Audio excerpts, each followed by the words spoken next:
నేను తెలంగాణ సమాజాన్ని ఈరోజు విజ్ఞప్తి చేస్తా ఉన్నాను.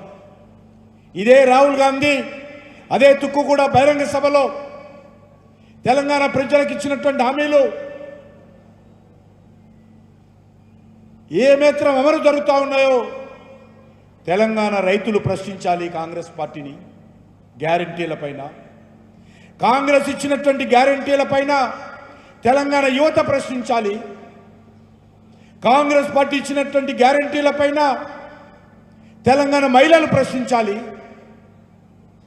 కాంగ్రెస్ పార్టీ ఇచ్చినటువంటి గ్యారెంటీలపైన తెలంగాణ పేదలు ప్రశ్నించాలి. మీరు రైతుల యొక్క రుణాన్ని మాఫీ చేస్తామన్నారు కదా, 100 రోజుల్లో మాఫీ చేస్తామని చెప్పారు కదా. రేవంత్ రెడ్డి ఇంకో ముందుకెళ్ళాడు. మీరు ఒకవేళ రుణం కడితే, మీరు బ్యాంకులో నుంచి రుణం తీసుకోకపోతే వెంటనే బ్యాంకుకి వెళ్ళండి, 2 లక్షల రుణం తీసుకోండి. మా పార్టీ అధికారంలో రాబోతుంది, మా సోనియమ్మ ప్రభుత్వం వస్తుంది, డిసెంబర్లో మా అధికారంలోకి వస్తాం. డిసెంబర్లో ఆయన ప్రకటించాడు. మరి ఈరోజు మనం చేస్తా ఉన్నాను. 100 రోజులు దాటిపోయింది కదా రేవంత్ రెడ్డి గారు, మీ 2 లక్షల రుణమాఫీ ఎక్కడ పోయిందని అడుగుతా ఉన్నాను. ఎప్పుడు మాఫీ చేస్తారు? ఏదైనా రోడ్ మ్యాప్ ఉందా? ఏదైనా లక్ష్యం ఉందా? ఏదైనా టార్గెట్ ఉందా? ఆ 2 లక్షల మాఫీ చేయడం కోసం ఎక్కడి నుంచి నిధులు తీసుకొస్తారు? ఎన్నికల ప్రణాళిక ఇచ్చే ముందు ఆలోచించలేదు మీరు. ఇప్పుడు ముఖ్యమంత్రి, ఇప్పుడైనా ఆలోచన చేశావా? రేవంత్ రెడ్డి గారు చెప్పాలి. రేవంత్ రెడ్డి గారు, మీరు ఎకరానికి 15,000 ఇస్తామన్నారు కదా, ఎక్కడ పోయినాయి 15,000 చెప్తారా? ఎప్పుడు ఇస్తారో చెప్తారా? ఆ నిధులు ఎక్కడి నుంచి తెస్తారో చెప్తారా? మీరు కౌలు రైతులకు పైసలు ఇస్తామన్నారు కదా, రైతు కూలీలకు 12,000 ఇస్తామన్నారు కదా, ఎక్కడ పోయినాయి మీ గ్యారెంటీలు అడుగుతా ఉన్నాను.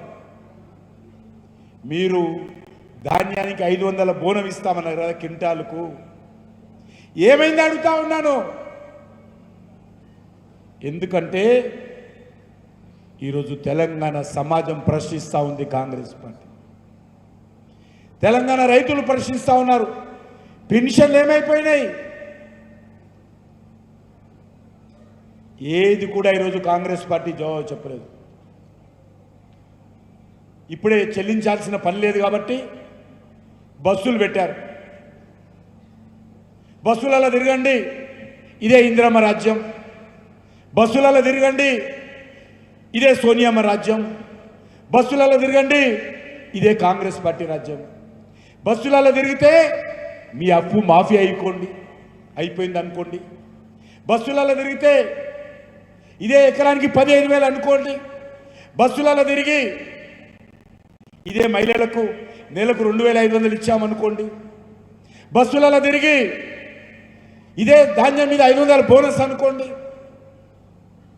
సోనియమ్మ రాజ్యం అంటే, కాంగ్రెస్ పార్టీ గ్యారెంటీలు అంటే ఏంటో అర్థం చేసుకుంటాం.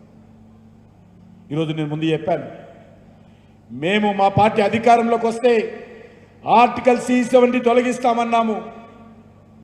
అది మోడీ గారి గ్యారెంటీ.